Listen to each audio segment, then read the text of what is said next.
Olá, meu nome é Paulo Nasser, sou professor de Direito Constitucional, mestre em Direito pela Universidade Federal Fluminense. Estamos no Saber Direito Responde. Hoje com a presença dos alunos, das alunas Rayane, do aluno Adjane e da aluna Mônica, que vão fazer perguntas a respeito do tema que trabalhamos durante a semana toda, ou seja, controle de constitucionalidade. Quero começar com a primeira pergunta da Rayane. Professor, como evitar o perigo de um governo de juízes no controle difuso? Esse tipo de controle pode comprometer a segurança jurídica? Essa questão é uma questão muito interessante, obrigada, Rayane. Na verdade, o controle difuso ele traz sim uma certa insegurança jurídica acerca das decisões judiciais. Por quê? Quando você tem vários juízes se convencendo acerca de alguma coisa, é óbvio que por valores múltiplos, cada convencimento pode ser distinto. Qual seria a forma de nós unificarmos esses pensamentos acerca do controle de constitucionalidade? Falamos aqui que no controle difuso, um dos mecanismos utilizados é a chamada reserva de plenário. O artigo 97 da Constituição, ele determina que quando for se decidir as questões de inconstitucionalidade nos tribunais, essa decisão só pode ser feita ou pelo órgão especial ou pelo tribunal pleno, onde tem um, não tem outro. E aí, na verdade, quando essa decisão sair do órgão especial ou do tribunal pleno, daquele tribunal acerca da questão da inconstitucionalidade, todos os órgãos fracionários estarão vinculados àquela decisão. É a inteligência do artigo 480 ao 482 do CPC.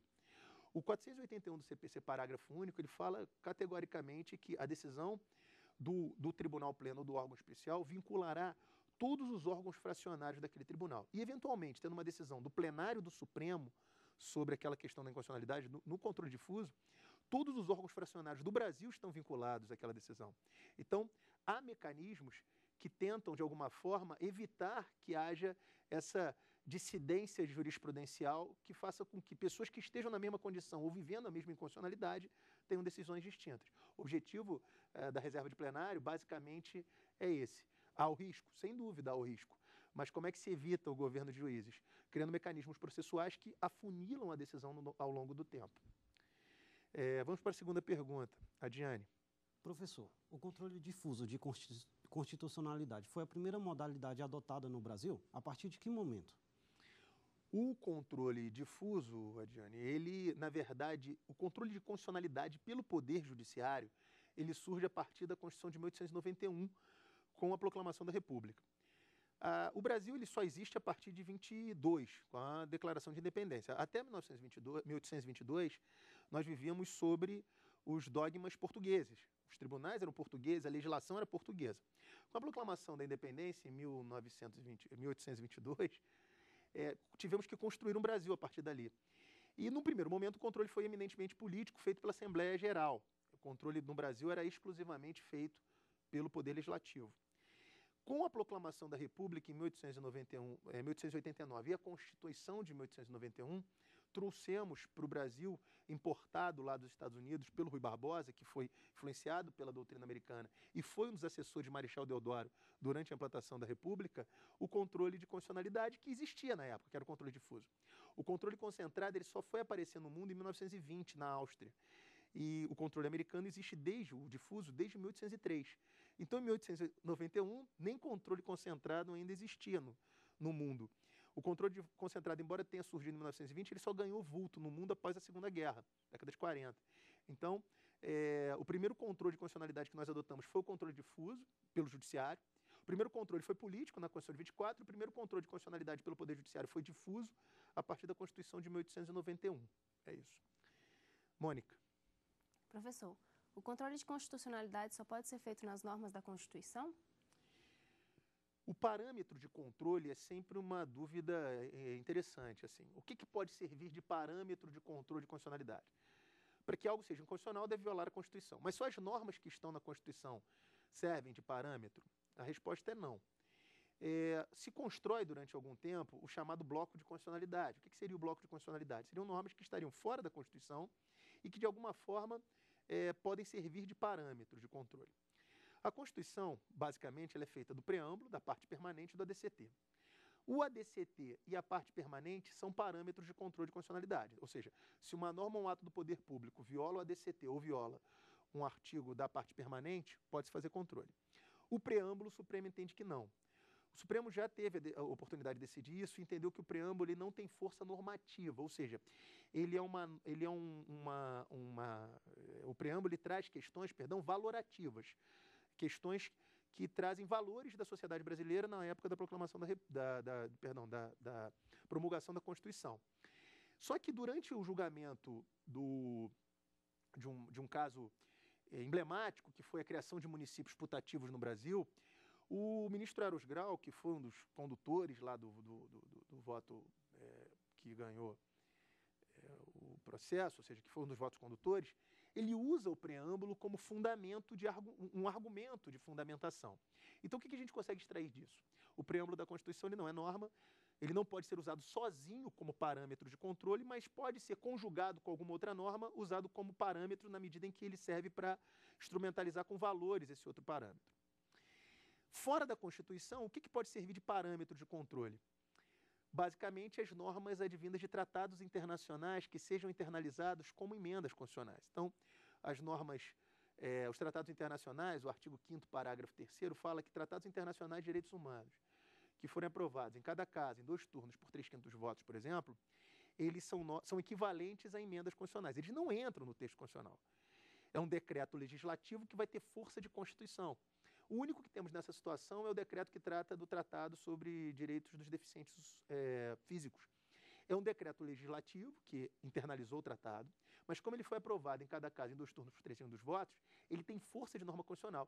Então, se eventualmente uma lei viola esse decreto legislativo, o controle que faremos ali é controle de constitucionalidade. Então, é possível.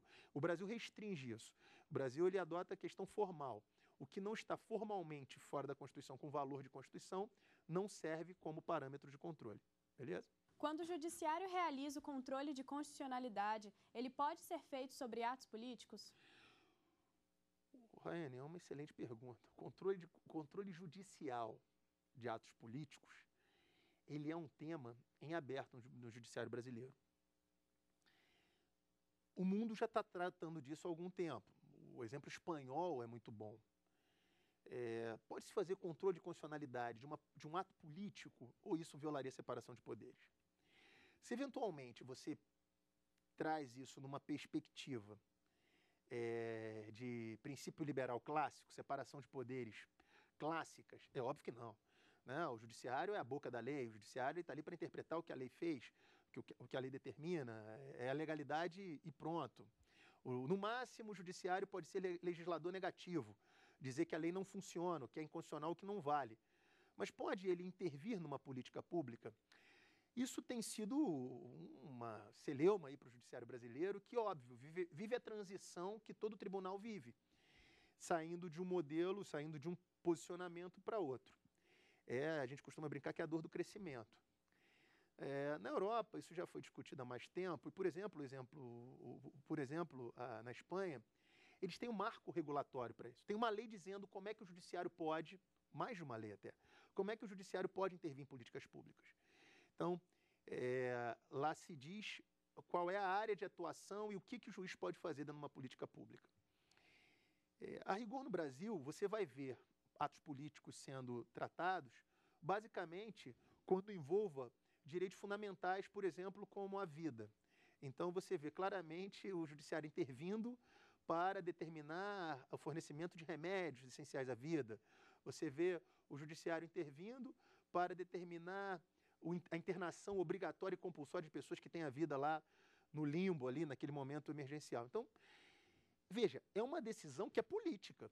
Saber que remédio eu vou dar e qual remédio eu vou dar, isso é uma decisão do Estado. Né? O judiciário chegando lá e falando, olha, você não está dando remédio A, mas, por favor, dê, é uma decisão que, em tese, cabe ao Poder Executivo, à administração pública. Né? Então, você tem situações extremas onde o judiciário tem agido.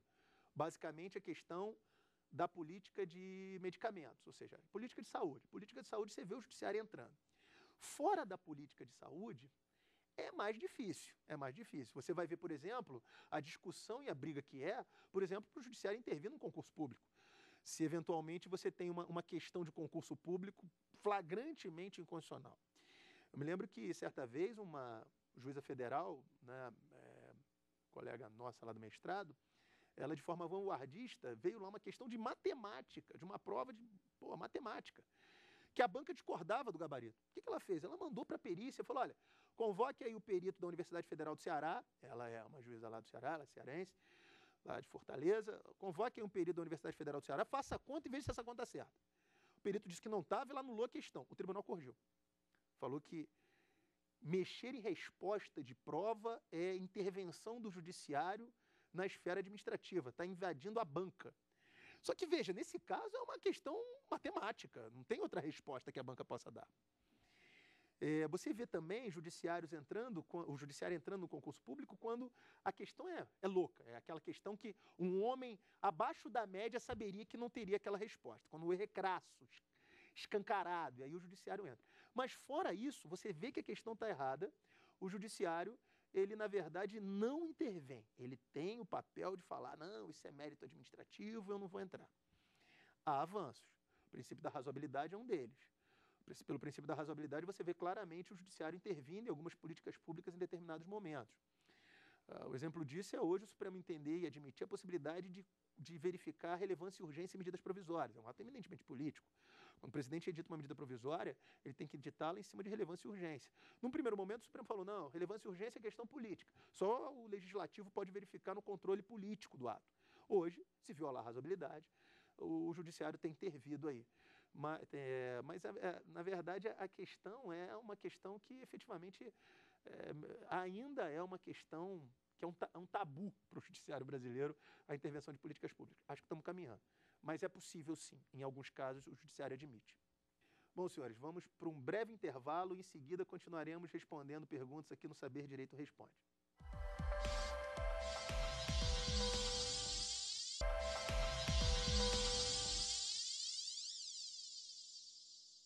Bom, senhores, estamos de volta, Saber Direito Responde.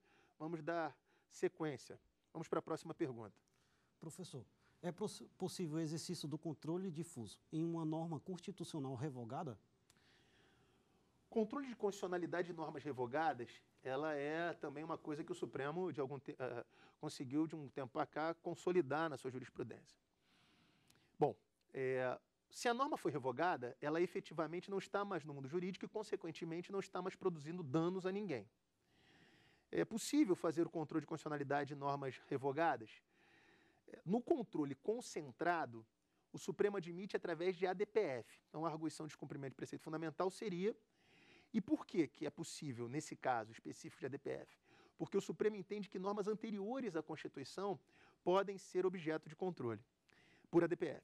Veja, vou melhorar a explicação. Quando nós temos uma norma não recepcionada pelo ordenamento jurídico, qual é o entendimento do Supremo acerca da norma não recepcionada pelo novo ordenamento? Ele entende que a norma foi revogada. E se foi revogada, ela, em tese, não pode mais ser objeto de controle, por exemplo, por uma ADIM, já que eu não posso propor ADIM de uma lei que não existe mais, já que a revogação retira a norma do ordenamento jurídico. Durante muito tempo não tinha saído, o controle ficava exclusivamente para o controle difuso. A ADPF permite que seja feito o controle de constitucionalidade de normas anteriores ao ordenamento, então, em tese, é possível que, nesse caso, como o Supremo entende que norma anterior não recepcionada é uma norma revogada, é possível, sim, fazer o controle por ADPF, nesse caso. Se não, resta o controle difuso. Pelo controle difuso, é possível. Por quê? Porque, a rigor, o que você vai discutir não é efetivamente a norma, é o dano que essa norma está causando no patrimônio jurídico de alguém. Então, se de alguma forma aquela norma causou dano em algum momento e essa norma foi revogada, durante aquele período em que a norma causou dano, você pode discutir efetivamente o dano causado pela norma naquele tempo em que ela existiu, né? Então, é possível sim, mas só pelo controle difuso ou por ADPF, eventualmente, no caso da não recepção de uma norma. Vale só ressaltar, senhores, que essa também é uma questão interessante de se falar, que quando a gente fala em recepção ou não recepção, a gente pensa imediatamente numa nova Constituição, ou seja, uma nova Constituição que surgiu e alterou o ordenamento jurídico constitucional e ponto. Então, a recepção só aconteceu em 88. Isso é um paradigma importante para a gente até discutir aqui sobre ele.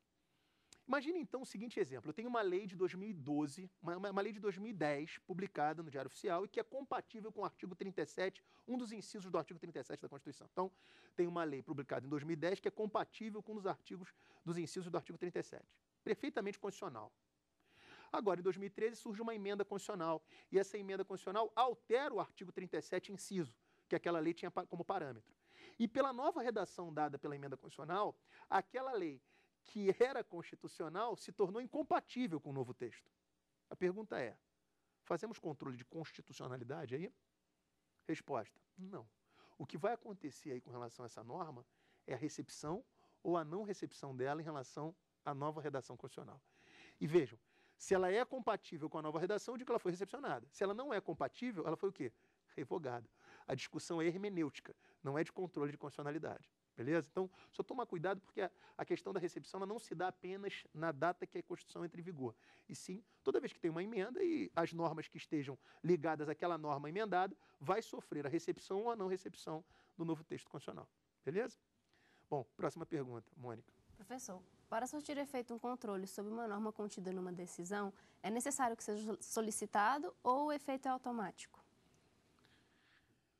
A parte dispositiva da sentença, né? Ou seja, se você pegar lá controle de constitucionalidade pelo Poder Judiciário, você vai ter a parte, como é que se divide uma sentença, né? A fundamentação, relatório, fundamentação e a parte dispositiva. Essa parte transita em julgado. A parte dispositiva da sentença, se for uma decisão no controle difuso, ela produz efeitos imediatos para as partes do processo, já que o efeito é interparte.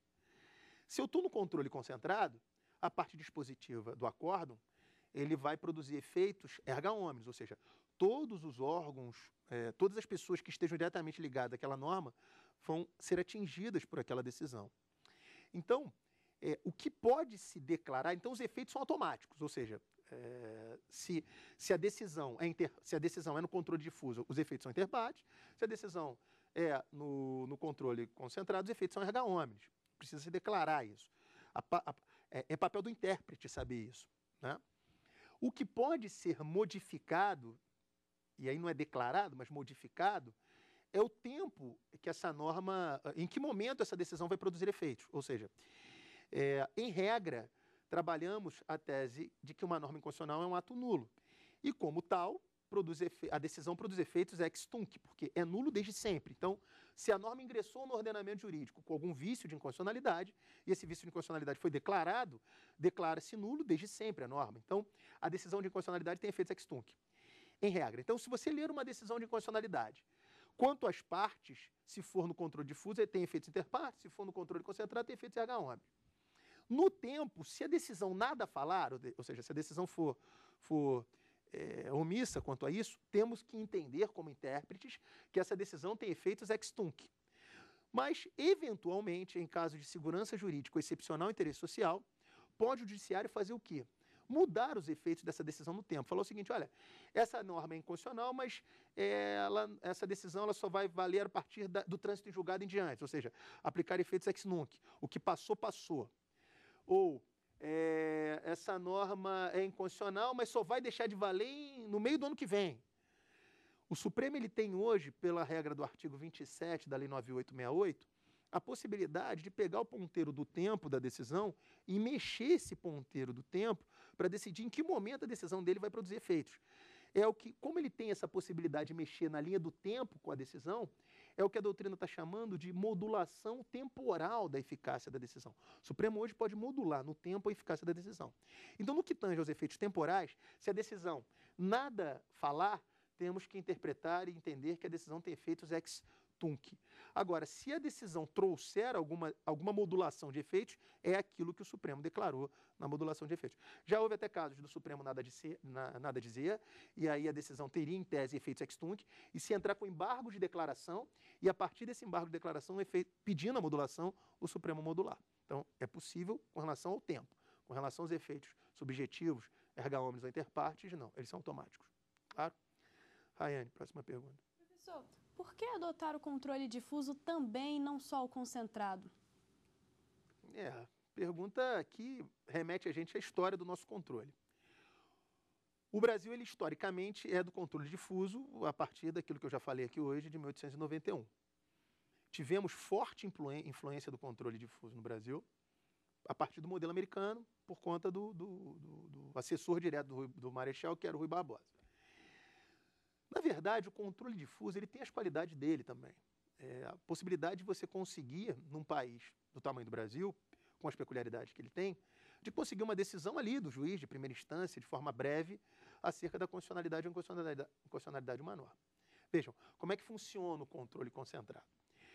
Se um juiz alemão se depara com a inconstitucionalidade, ele não tem competência para declarar aquela inconstitucionalidade. Tem que parar o processo, remeter para a Suprema Corte Alemã.